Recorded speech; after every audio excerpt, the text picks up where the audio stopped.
During the primary, we had some people double dipping on the vote. They did a mail-in and then went to the polls and voted. And guess what? They got caught. And that's a felony. Idiots.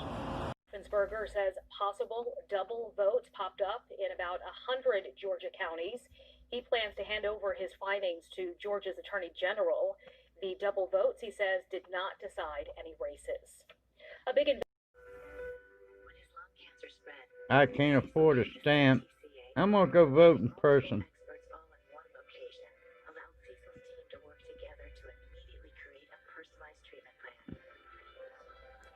When I went and voted early, they knew I had requested one. So if you do try to vote twice, you will get caught.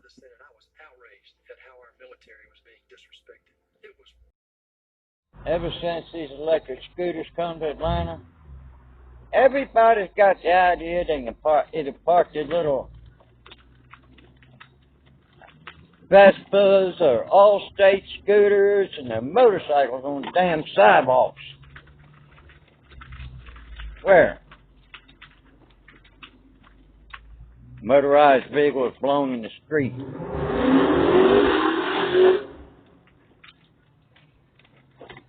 A lot of noise, get nowhere.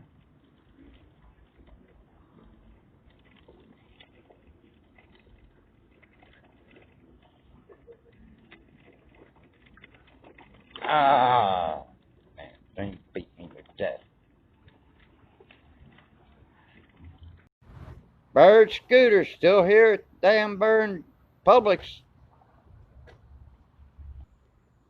And these scooters are still here. What, they think they can leave this shit here for somebody to rent? It ain't happening. Why do you think they're still here? Tell them to come and get this shit. It's private property. They don't have the right to put them here and leave them. When are these morons gonna come and get their scooters? This is crazy. Leave this stuff sit here. They're not being rented by anyone that comes here. They need to get that through their head. They're losing money. Take them someplace where they would get rented. I don't care if the batteries don't need to be charged or not. That scooter has been here since the weekend. Why won't they come and get their junk? This ain't no place to leave a scooter either.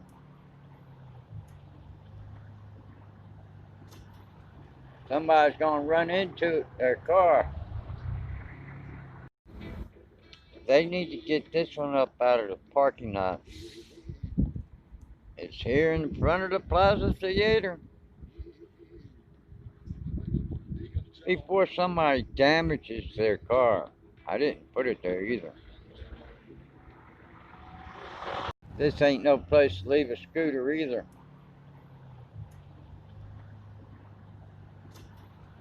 Somebody's gonna run into their car.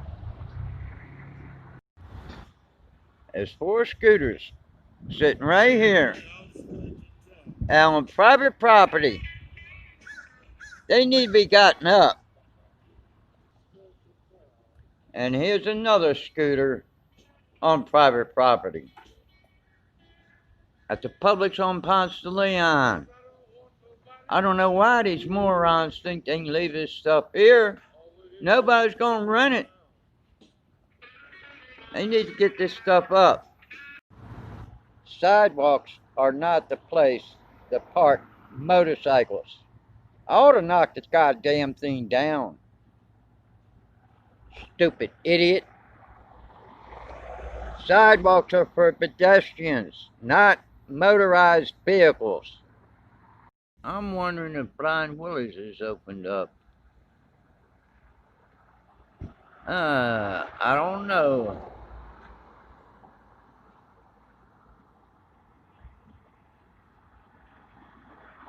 Says something about attractions in the door, but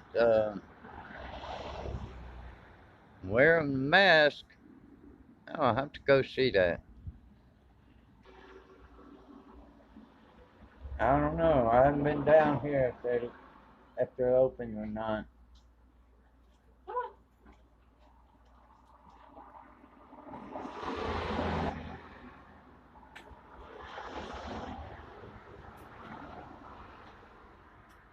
That's what their sign says. Comprehensive.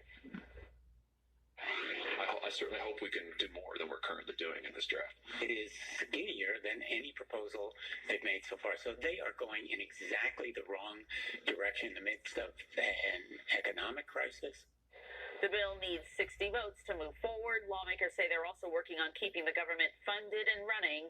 They need to pass a stopgap bill by September 30th to prevent 2016. Today, the President and the Pentagon, the Department of Defense are announcing a drawdown of troops in Iraq, just announced from 5,200 to 3,000. In Baghdad, the top U.S. commander in the Middle East, General Frank McKenzie, made it official. Quote, "This reduced footprint allows us to continue advising and assisting our Iraqi partners in rooting out the final remnants of ISIS in Iraq and ensuring its enduring defeat." In recent months, U.S. forces have left a number of Iraqi bases where they have been increasingly under attack by Iranian-backed proxy forces.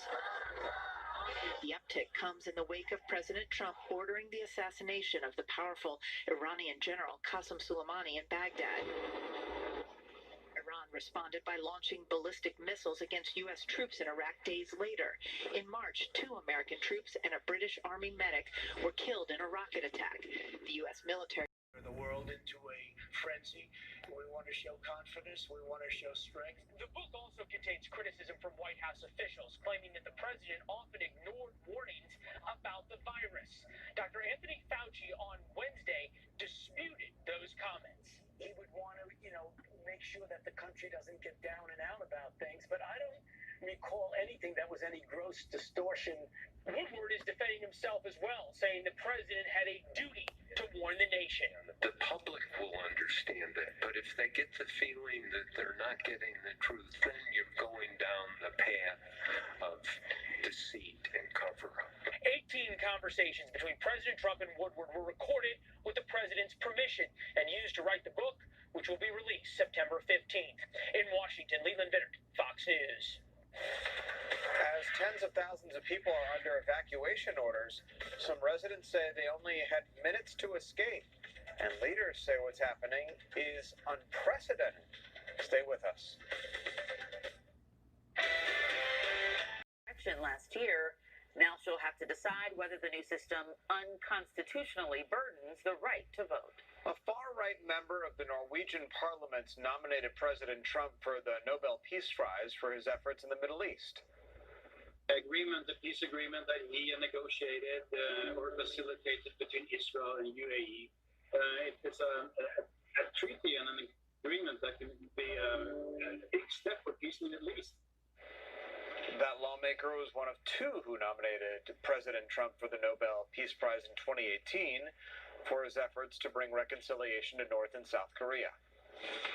Next at 11, nearly launching that drone, flying it toward the Central Mississippi Correctional Facility. Both are charged with conspiracy and attempting to smuggle contraband. Let's find it. It's work. Let's go to work. Come on. Sit. It's hot. You don't have to sit. Ready? Mama, find it. A Forsyth County Sheriff's Office canine officer is getting the job done. Late last month, deputies conducted a traffic stop on a vehicle due to a window tint violation. During the stop, canine officer Zena picked up the smell of narcotics. Deputies found nearly 5 pounds of meth in the vehicle. 53-year-old David Smith of Etowah, Tennessee, was charged with trafficking meth and is currently being held without bond at the Forsyth County Jail. You may feel like you've been This is the moment authorities say a Texas fugitive shot Whitfield County Sheriff's Deputy Daryl Hackney. Striking the officer in the lower back.